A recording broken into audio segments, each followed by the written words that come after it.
this video, I'm going to walk you through how to refill one of the Kaweco fountain pens using the little Kaweco piston refill. You do need to make sure you've got the right refill if you're ever using one of these to refill a fountain pen.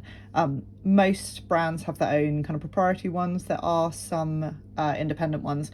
I stick with the Kaweco ones for my Kaweco pens. I've got a bottle here of my favourite ink. So I'm just going to take that lid off. I'm going to unscrew the barrel of the pen, and you can see it's got no ink cartridge in there. And we're just going to slot this into place as if it were an ink cartridge. So I'm just going to pop that into place there.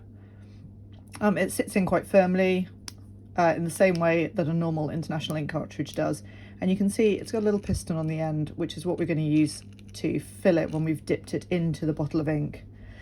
You can get special holders for ink bottles to tilt it to the right angle, but to be honest, I just hold it.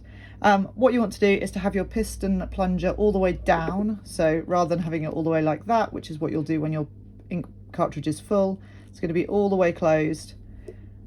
Tip your bottle slightly. If it's a new bottle, you can just dip the nib straight in. But if it's a slightly older bottle and it's not quite so brimful, tip it slightly so that your ink bottle is like that and your pen is just resting in there. And then I kind of hold the cartridge and the bottle with one hand and then use my other hand to just pull, let's just angle it slightly so you can see, pull the piston up gently.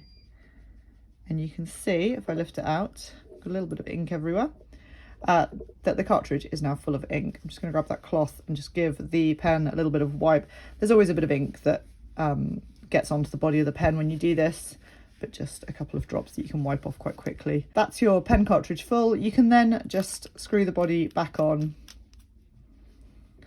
pop the lid on, and your pen is ready to go.